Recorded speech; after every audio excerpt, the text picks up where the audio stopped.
হায় রে জীবন কত ব্যস্ত জীবন, যন্ত্রণা ভরা এই সাধের ভুবন।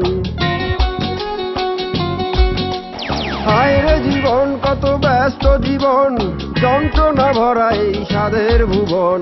বাঁচার জন্যে মানুষ করেছে লড়াই, করছে কত না ধান্দা। ধান্দা ধান্দা ধান্দা, জীবনটা জুড়ে চলে ধান্দা। হায় রে ধান্দা ধান্দা ধান্দা, জীবনটা জুড়ে চলে ধান্দা।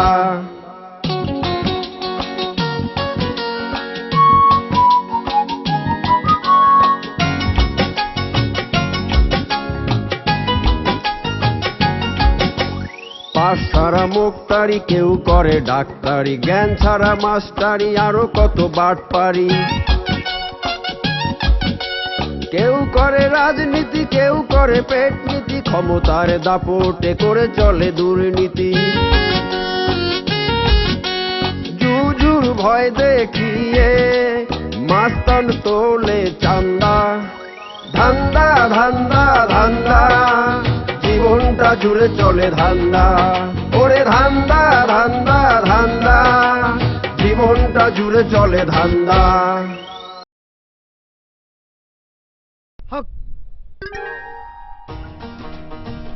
এই দিন দুনিয়ার মালিক তুমি, লৌকিক অলৌকিকের ক্ষমতা তোমার বুকুর ছাড়া একটা পাতাও নড়ে না, হাতও নড়ে না।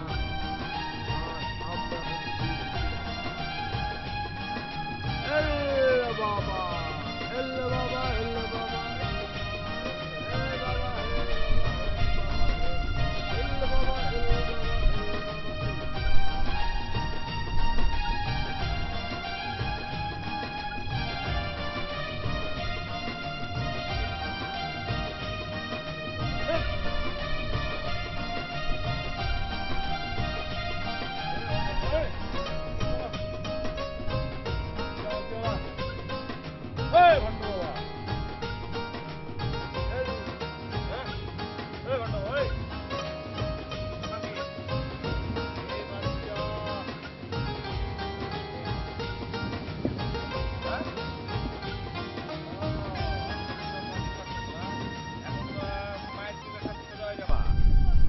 হক মাওলা, হে আল্লাহ সবাইকে হেদায়েত করো।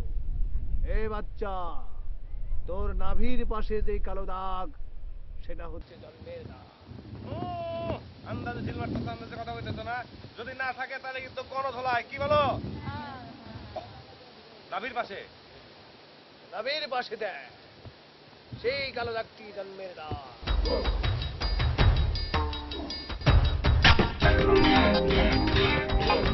হে বাবা, আছে তো বাবা।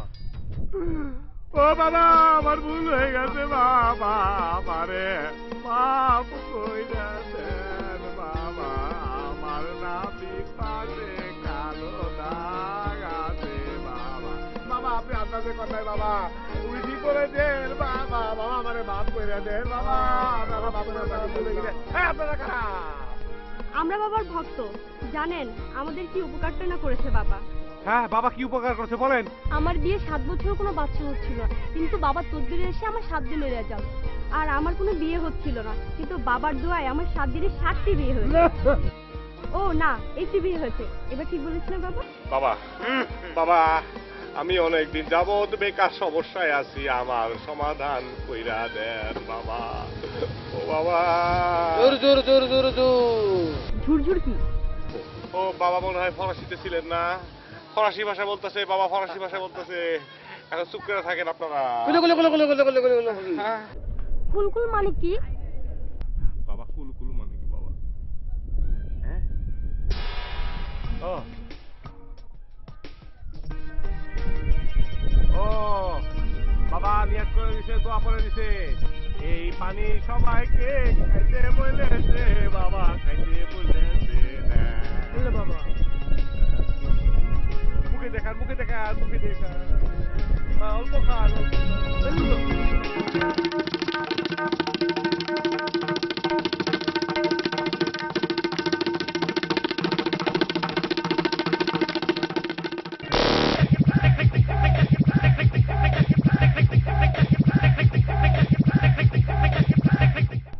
সময় তুমি বলেছিলে তোমার ভালোবাসার কথা, কার সঙ্গে জানো তোমার রমরমা প্রেম ছিল। এখন সেটার কি অবস্থা? রমরমা প্রেম কথাটা সঠিক নয়।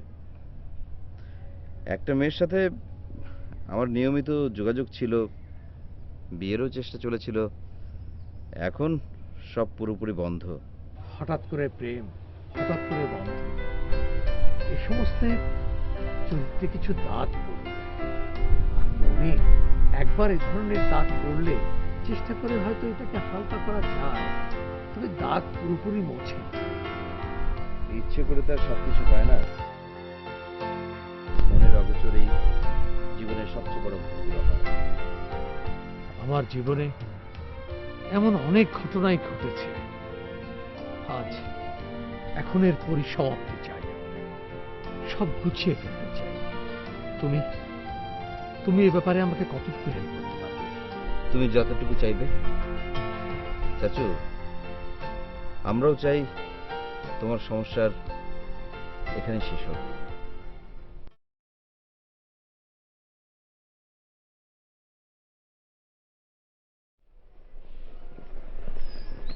সালাম আলাইকুম চাচি। সালাম আলাইকুম। একটু দাঁড়ান, আপনার সাথে একটু কথা আছে। তোমাদের ঠিক চিনলাম না, না চিনে চাচি বলে শুনলে? আমরা হিসাব মিলে কথা বলে থাকি, আপনাকে দেখেই আমরা আন্দাজ করে নিয়ে চাকরি বলতে হবে। বলেন কেমন আছেন?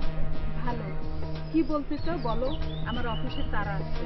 আমরা আপনার সময় বেশি নিব, আমাদের হাতেও সময় কম, কথা কম কাজ বেশি, এই নীতিতেই আমরা বিশ্বাস করি। এখন আমাদের এই মাসের ভিক্ষার টাকাটা দিয়ে দেন। এই বেশি ভিক্ষা? ভিক্ষার ড্রেস পরে আসুনি কেন? জানো না ধান্দা করতে হচ্ছে পারফেক্ট ড্রেস। তোমাদেরকে তো দেখে ভিক্ষুক মনে হচ্ছে না, ছেঁচড়া চোর বা ছিনতাইকারী মনে হচ্ছে। মাস্তান বললেও মেনে নিতাম, কারণ আমরা আগে তাই ছিলাম। যাই হোক, আপনার পেছনে এত সময় নষ্ট করতে আমরা চাই না। আমাদের জন্য বাজেট আছে কিনা তাই বলে ফেলুন, নইলে কেটে পড়ি। লক্ষণ দেখা মনে হইতেছে এইখানে হইব না। চলেন ওস্তাদ, অন্যদিকে দেখি। হ্যাঁ তাই চল। দাঁড়াও, তোমাদের এখন কর্ম করে চলা উচিত, আজে বাজে কিছু না। এই বয়সটা হলো কাজের ব্যবস্থা করে নাও, যেন পরে কাটতে না হয়। জি চাচি, সে ব্যবস্থাই করছি। এই বয়সে ধান্দা করে পকেট ভরে তারপর না হয় একটা পার্মানেন্টলি জায়গা দেখে বসে যাব। আমরা যা করতেছি খাস দিলে নিজে এস্টাবলিশ হওয়ার জন্যই করতেছি। আরে দেখতেছেন না কত দৌড় ঝাঁপের মধ্যে আছি, আর রেস্ট নেওয়ার টাইম নেই। লোকজন তোমাদেরকে দেখে যাতে মুখ ফিরিয়ে না নেয়, আশীর্বাদ দেয়, সমাজ তোমাদেরকে বাহবা দেয়, এরকম কাজের ব্যবস্থা করে নাও। চাচি, নিয়ত আছে, আগে ধান্দা কইরা কিছু কামায় লই, পরে হজ কইরা আইসা পীর হইয়া তসবি আর টুপির ব্যবসা নিয়ে বসবো। রাইট, আসি, সালাম। আয় চল। তোমার মাকেও তো নিয়ে এলে পারতে, তোমরা দু বোন এভাবে চলে এলে। তোমার মাকে নিয়ে এলে নতুন জায়গা একটু বেড়ানো হতো, আমাদের দেখাও হতো। বাবা, তুমি ভালো করে জানো যে মা এখন আসবে না। আমার কাজই তো হলো কাজ ফেলে অকাজে মেতে থাকা। আর তুমি চেনো না মাকে, এখন যদি আসতে বলি একটা কিছু বলে অ্যাভয়েড করবে। শুধু শুধু বলা দরকার কি, বেটার না বলা। বাবা, শুনেছিলাম তোমার মা তোমার জন্য একটা ভালো চাকরি ঠিক করেছিল, জয়েন করলে না কেন? তাছাড়া তোমার বিয়ের ব্যাপারেও ফাইনাল কথাবার্তা হয়ে গিয়েছিল, সেটার ব্যাপারেও তো কিছু বললে না। বাবা, বাংলাদেশের জবের অবস্থা তুমি জানো না, তার উপর মেয়ে মানুষ। মেয়েরা কি সেফ বলো? ইচ্ছার বিরুদ্ধে বসদের সাথে হেসে কথা বলতে হয়, যা ইচ্ছা তাই করতে হয়। আমি এতটা পারবো না, তুমি তো জানো আমাকে। না, তোমার কথাটা আমি অস্বীকার করছি না মা, তবে মেয়েরা তাদের কোয়ালিটি না থাকলেও উপরে উঠতে গিয়ে নিজেদের জাহির করতে যেয়ে এ সমস্ত করে থাকে, কিন্তু সবাই তো তা করে না। সেটা না বাবা, সবাই করে না, কিন্তু হচ্ছে কি, মেয়ে কোনো মেয়েরা বাধ্য হয়ে করছে নিজেদের ফ্যামিলিকে রক্ষা করতে। তারপর অনেকে লোভে পড়ে করছে, চক্রান্তে পড়ে যাচ্ছে, তারপর ওটা থেকে আর বেরোতে পারছে না। কার দোষ দেবে তুমি?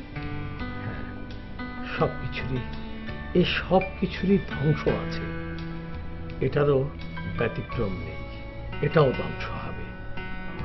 তবে ধ্বংসের আগে প্রত্যেকটা জিনিস একটু সময় পায়, এটা বোধ করি সে সময়ই চলছে।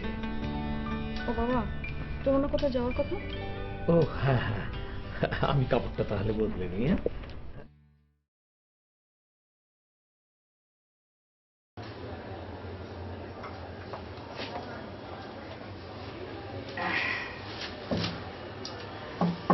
নাও তোমার ওষুধ।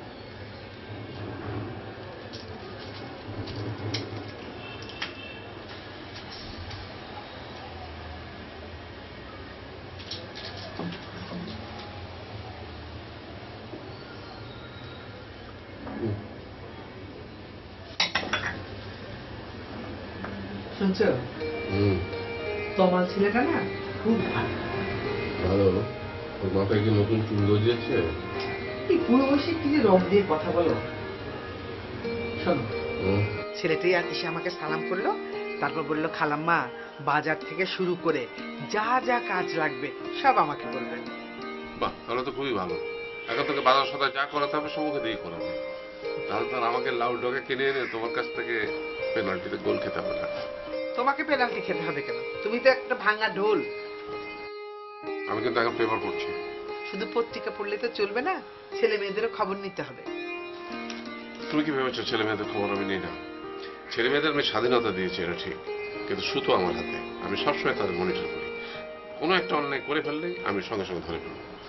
উফ, কোন ভালো কাজের গুণে যে আল্লাহ তোমার মতো স্মার্ট বুদ্ধিমান স্বামী আমাকে ধরিয়ে দিল, সেই কাজটার কথা আমি সারাক্ষণ মনে করার চেষ্টা করি। আচ্ছা, মনে করতে পারলে কি করতে? কি করতাম? সারাক্ষণ সারাদিন ওই কাজটি করতাম। তাহলে বুঝি আমার মতো ভালো স্বামী ওরা অনেকগুলো পেয়ে যেত না? ছি ছি, তুমি না যা তা।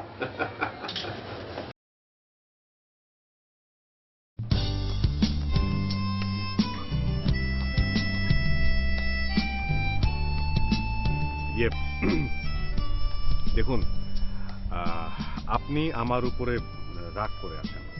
এই রাগ করে থাকাটা আসলে খুবই অন্যায় কাজ।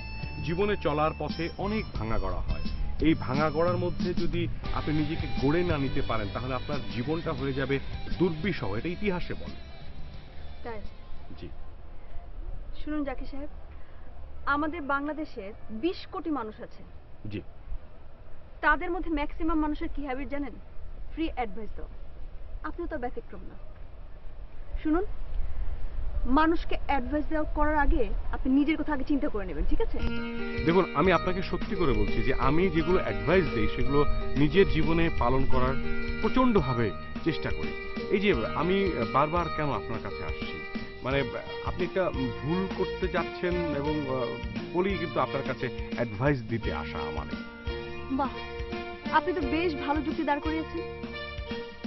জাকির সাহেব শুনুন, আপনাকে ক্লিয়ার একটা কথা বলে দিই। আপনি আমাকে নিয়ে যেসব চিন্তা ভাবনা শুরু করেছেন, আমার ভেতরে তার কিচ্ছু নেই। আর আপনার যন্ত্রণায় এমনিতে আমি অস্থির। প্লিজ, আপনি অস্থির হবেন না। আসলে ব্যাপারটা হচ্ছে যে আপনার মনের মধ্যে যেটা নেই, যেটা এখনো পর্যন্ত তৈরি হয়নি, যদি আপনি মনের ভিতরে সেটা তৈরি করতে পারেন, তাহলে পরবর্তীতে দেখা যাবে যে আপনার মনের পরিবর্তন ঘটেছে এবং আপনার মনটা হালকা হয়ে গেছে। হ্যাঁ, যা ভেবেছিলাম তাই। তোমাকে ওনার সঙ্গে পাবো সেজন্যই আমি খুঁজতে বেরিয়েছি, এবং তাই হলো। বাবু ভাই, তুমি আর রিমা আমাকে ভুল বুঝবে বলেই কিন্তু আমি এত দূরে দূরে আছি। আচ্ছা, মানে ভুল ধারণাটা ভুল ভাবলেই হয়। আসলে ব্যাপারটা হচ্ছে যে মানে যদি কিছু মনে না করেন, তাহলে আমার বাসায় যদি আপনারা একবার যান, তাহলে মায়ের সাথে দেখা হবে, গল্প করা যাবে আর কি, আনন্দ থাকবে। না, আমার কোনো আমোদ নেই, তবে ওকে রাজি করানোর দায়িত্ব আপনার। আমার মনে হয় যে উনি মানে অরাজি ঠিক হবেন না। 2-1 দিনের মধ্যে আর একটা অ্যারেঞ্জ করে ফেলি। আরে অ্যারেঞ্জের কি আছে, আপনি ঠিকানা দিয়ে যান, আমরা যে কোনো দিন হুটহাট করে চলে যাব। উনি কি জেনে এখনই আমার বাড়িতে চলে গেলেন? যায়নি, তবে যাবে, আপনি চিন্তা করবেন না। আপনি বলছেন?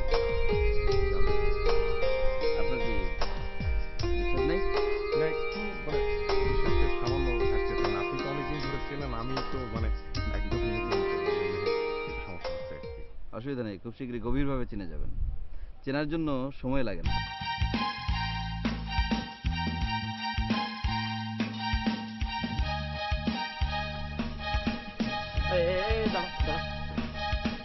এই যাচ্ছিস কোথায়? যাচ্ছিস তো ডিউটিতে, এত মানজা মারার কি আছে? হ্যাঁ, মনে হচ্ছে একেবারে ওই শ্বশুর বাড়িতে যাচ্ছিস মেয়ে দেখতে। এই মানজা মারলাম কই? আমি কি তোর মতো জেলে নাকি? দুইটা মেয়ের সাথে থাকি তো সবসময় ফিটফাট থাকতে হয় না নিজেকে। ও আচ্ছা আচ্ছা আচ্ছা আচ্ছা, এখন বুঝতে পারছি। আমি সেজে বুঝে নেই আর এই সুযোগে এই দুটো মেয়ে তোমার পেছনের লাইন ধরুক, এটাই তুমি চাও তাই না? আচ্ছা তোমাদের কি মনে হচ্ছে